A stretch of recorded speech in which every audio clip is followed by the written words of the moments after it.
Assalamualaikum warahmatullahi wabarakatuh. Bertemu lagi dengan saya Novita Dwi Lestari, semester 2 dengan NPM 7420120166. Hari ini saya akan mencoba untuk mereview mata kuliah hukum pidana di pertemuan ke-6 dengan dosen Ibu Profesor Dr. Hajah Heni Nuraini SHMH dengan asisten dosennya Dr. M. Randy Aridayandi SHMH. Di pertemuan ke-6 kali ini kita akan membahas tentang hubungan sebab akibat atau kausalitas. Tujuan dari ajaran sebab akibat adalah untuk menentukan hubungan antara sebab akibat, yang berarti menentukan ada atau tidak adanya tindak pidana. Untuk menentukan pertanggungjawaban seseorang atas suatu akibat tertentu yang berupa suatu tindak pidana. Ajaran kausalitas merupakan unsur objektif dari tindak pidana karena terdapat di luar diri pelaku, yaitu yang berupa perbuatan. Dalam rumusan delik ditentukan adanya unsur akibat dari suatu perbuatan, maka untuk menentukan unsur perbuatan yang menimbulkan akibat itu dipergunakan ajaran sebab akibat. Teori-teori ajaran sebab akibat atau kausalitas. Yang pertama, teori conditio sine qua non atau teori ekivalensi, teori syarat mutlak. Teori ini di dalam hukum pidana berasal dari von Buru yang berasal dari Jerman. Tiap syarat adalah sebab dan semua syarat mempunyai nilai sama. Apabila satu syarat tidak ada, maka akhirnya akan lain. Baik syarat positif maupun syarat negatif sama-sama sebagai penyebab timbulnya akibat, sehingga jika salah satu syarat tidak terpenuhi, maka akibat konkretnya akan lain pula. Kebaikan teori ini adalah mudah diterapkan tetapi menimbulkan masalah karena terlalu luas lingkup berlakunya pertanggungjawaban pidana. Kesulitan teori ini adalah terlalu membentang ke belakang sehingga tanpa batas.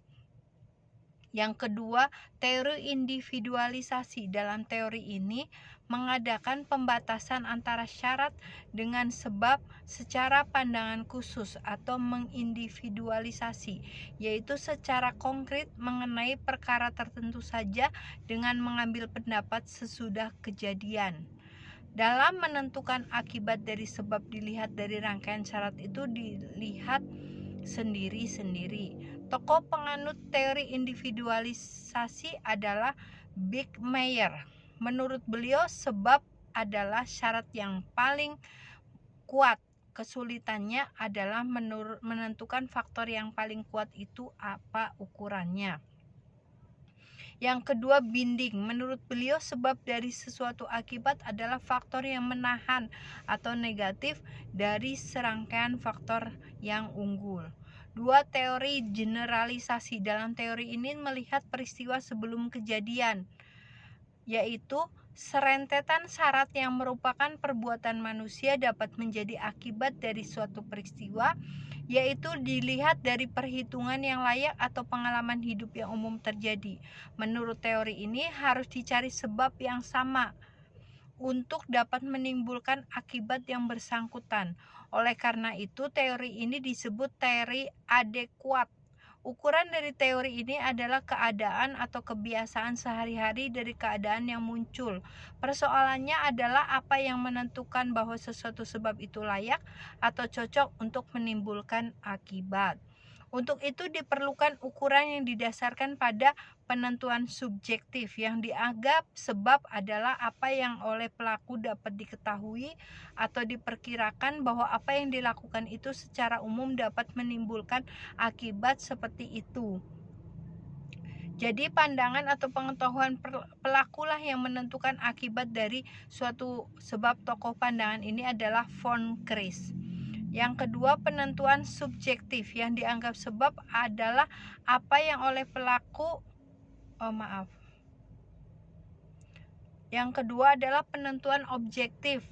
Yang dianggap penentu atau sebab adalah keadaan atau kejadian adalah secara umum dapat diketahui. Teori kausalitas dari von Christ, teori adekuat kausalitas adalah bukan kualitas murni, karena yang menjadi ukuran sebab dari suatu akibat adalah pengetahuan pelaku yang dapat mengira-ngira atau membayangkan akan terjadinya suatu akibat.